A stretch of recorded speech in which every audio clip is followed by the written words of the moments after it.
ꯑꯩꯈꯣꯏ ꯗꯤꯁꯇ꯭ꯔꯤꯛ 16ꯁꯤꯗ ꯁꯥꯇ꯭ꯔ ꯂꯦꯝꯅ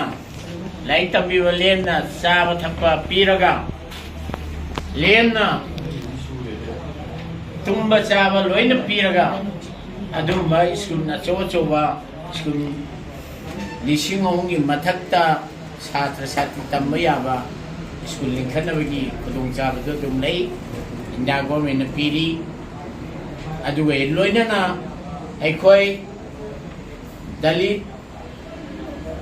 Manipur Dalit school aham oina knowledge ki oina head office senapati da lingkhat kare adubu laibak thibadi matang khari matungna leba ki rang lakpadagi koi mapung phaba ngam khidre hauji na hongna andaki lakhadiba Solicing aniga kumanga haitare masidagi nau namu apply taunaba aikoi sem saba loijare asige loinana maduda piriba facility si central government na education policy makhada lair wai mung singda lena lai tambiba lena cha injam pijaba tumba chaba loina yauraga lemna chhatra 1,000ꯒꯤ ꯃꯊꯛꯇ ꯇꯝꯅꯕ school ꯁꯥꯕꯗꯨꯅꯤ ꯃꯗꯨꯒꯤ ꯃꯅꯨꯡꯗ ꯁꯥꯟꯅꯕꯨꯡ ꯑꯗꯩ garden infrastructure education ꯂꯥꯏꯟꯗꯨꯗ ꯃꯁꯥ ꯃꯎ ꯐꯅꯕ ꯁ꯭ꯄꯣꯔꯠꯀꯤ ꯀꯔꯤꯒꯤ ꯃꯌꯥꯝ ꯑꯃꯁꯨ ꯌꯥꯎꯈ꯭ꯔꯦ ꯑꯁꯤꯒꯤ ꯏꯔꯣꯏꯅꯅ ꯉꯁꯤ ꯂꯥꯏꯕꯛ ꯊꯤꯕꯗꯤ ꯑꯩꯈꯣꯏ ꯃꯅꯤꯄꯨꯔꯗ ꯍꯦꯛ ꯌꯧꯔꯛꯄ ꯀꯥꯟꯗ ꯈꯨꯗꯣꯡꯆꯥꯗꯕ ꯃꯌꯥꯝ ꯑꯃ ꯃꯥꯌꯣꯛꯅꯩ ꯑꯩꯈꯣꯏ ꯃꯁꯦꯟ ꯌꯦꯡꯁꯤꯟꯅꯕ ꯑꯩꯈꯣꯏ ꯃꯁꯦꯟ ꯅꯨꯡꯁꯤꯅꯗꯕ ꯑꯗꯨꯒ ꯃꯤꯇꯥꯕ ꯍꯥꯏꯕ ꯇꯥꯏ ꯃꯗꯨ ꯇꯉꯥꯏ ꯐꯗꯅ ꯑꯩꯈꯣই ꯄꯨꯛꯆꯦꯜ ꯆꯥꯎꯕ ꯇꯨꯡꯒꯤ ꯃꯤꯔꯣꯟꯒꯤꯗꯃꯛꯇ ꯈꯟꯕꯤꯔꯒ ꯃꯗꯨꯒꯤ ꯋꯥꯈꯜꯂꯣꯟꯁꯤꯡ ꯑꯗꯨ ꯊꯥꯗꯣꯛꯄꯤꯌꯨ ꯍꯥꯏꯕꯒꯤ Dalit Associationꯒꯤ ꯃꯥꯏꯀꯩꯗꯒꯤ ꯍꯟꯅ ꯍꯟꯅ mayamda nungna khoramjabga apin tawjari loinana asigumba central gi khudungchaba mayam ase lawba heitragadi aikoi ngasi manipur da yamna larba satra sati sing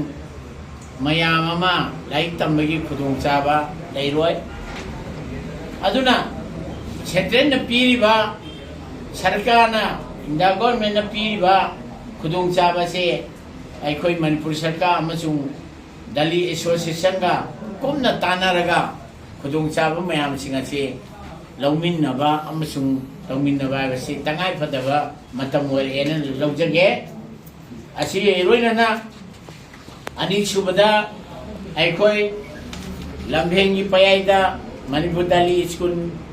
Chanabi Dokta on Manipur Dalit Development Association ki makhada member mapanna saba Manipur Dalit School Committee ki semkhare mamang chahida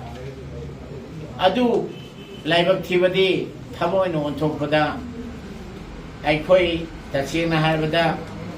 central gi khudongchaba mayam phangmaga su khungam pa pulanjan mangamdaba